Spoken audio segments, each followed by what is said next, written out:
On August 18, 2025, the world stopped for a moment. Newsrooms went silent. Diplomats froze mid-sentence. And from Ouagadougou, a voice rose that would shake the walls of the United Nations itself. Ibrahim Traoré has done it again, the headlines read.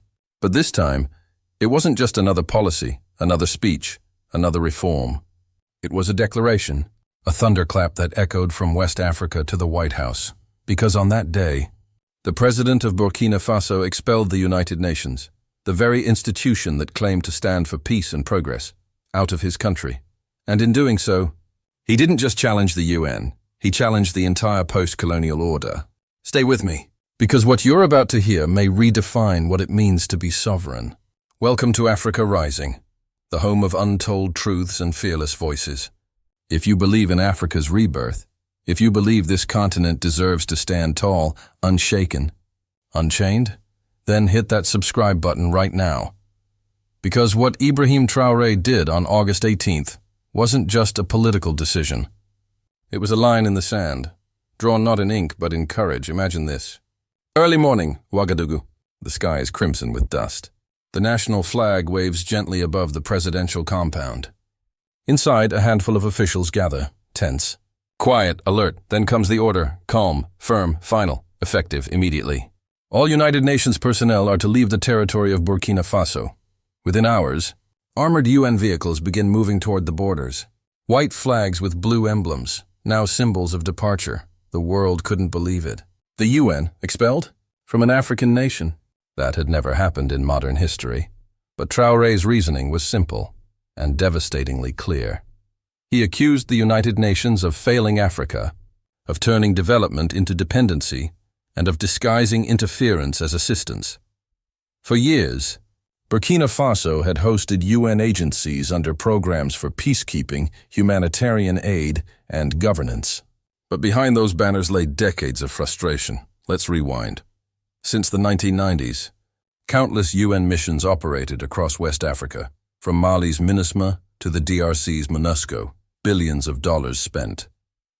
Thousands of troops deployed, and yet poverty deepened. Conflict spread. Traoré had seen it firsthand. When he came to power in 2022, he inherited a nation struggling under both terror attacks and economic stagnation, despite decades of international assistance.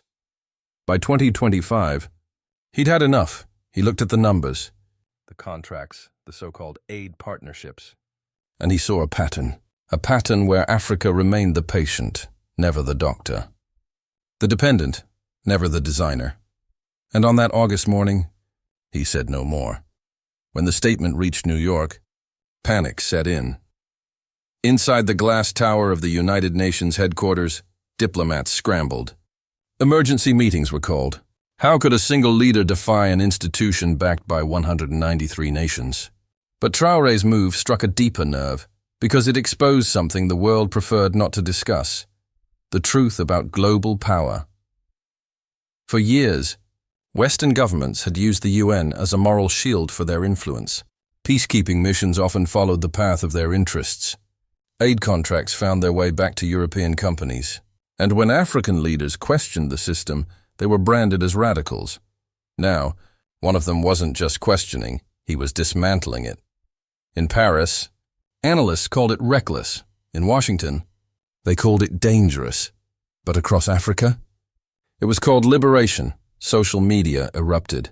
Africa for Africans. Traoré the Lion. Sovereign Africa for millions of young Africans.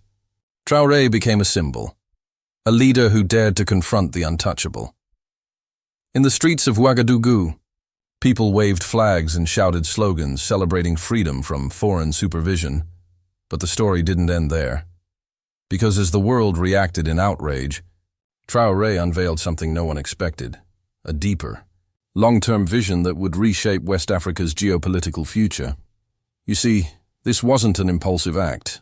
This was part of a strategic master plan years in the making. Months earlier, Burkina Faso had extended Traoré's mandate to 2029. Critics abroad cried dictatorship. But inside Burkina Faso, many saw it as continuity. Time to finish what he'd started, the rebuilding of a truly independent state. And here's the brilliant part. By removing foreign institutions, Traore cleared the table to rebuild on his own terms. He envisioned 3 pillars of true independence: economic freedom, using Burkina Faso's gold, cotton and agricultural wealth to serve Burkinabe citizens, not foreign shareholders; security sovereignty, forming a united military front with Mali and Niger, free from Western command; cultural rebirth, restoring pride in African identity, language, and unity. That's why in 2023, he withdrew Burkina Faso from the G5 Sahel, the French-backed anti-terror coalition, and by 2024, he and the leaders of Mali and Niger had launched what some now call the Alliance of Sovereign States. Together, they began designing a new model of cooperation. No IMF loans, no UN intermediaries. Just African nations solving African problems. And the UN expulsion? It was the symbolic break that completed the vision. When Western commentators asked him why, Traoré's answer was calm and fearless. Because we are not children. We are nations. That one sentence echoed through universities, political circles, and social media timelines across the continent.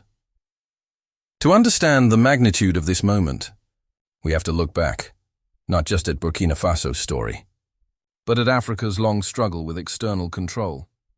Since the end of World War II, the United Nations presented itself as the guardian of peace and equality. Yet for many African countries, peacekeeping missions became permanent fixtures, symbols of unresolved dependence. Take the Democratic Republic of Congo. The UN's MONUSCO mission has been there since 1999, the longest-running and most expensive peacekeeping operation in history. And yet, conflict and displacement persist. In Mali, the MINUSMA mission spent 10 years with little to show but reports and casualties. And in the Central African Republic, UN troops faced allegations of abuse and exploitation, the very opposite of what they claimed to represent. These weren't isolated failures. They revealed a system that had stopped listening to the people it was meant to help. So when Traoré acted, he wasn't just speaking for Burkina Faso. He was speaking for generations of Africans who have seen foreign flags fly higher than their own. He was channeling the spirit of Thomas Sankara, the revolutionary leader who, in 1987, stood on the world stage and declared, "We must dare to invent the future." That same fire burns now, decades later, in a new era, where leaders like Traoré see sovereignty not as a dream, but as a duty. And for many across the continent, it feels like history has come full circle. Western nations scrambled for damage control. Statements of deep concern flooded in. The European Union urged dialogue. The United States called for restraint. But behind those polished words lay anxiety, because Traoré had just proved that a small nation can defy the system and survive. That realization terrified global powers far more than any military threat. Across Africa, whispers turned into open debates. If Burkina Faso can do it, why can't we? In Niger, officials began reviewing foreign agreements. In Mali, young activists launched petitions demanding similar expulsions. Even in Ghana and Nigeria, politicians started questioning whether international aid was truly beneficial, or simply another leash. At the African Union headquarters in Addis Ababa, the silence was telling. No condemnation, no criticism, just watchful observation.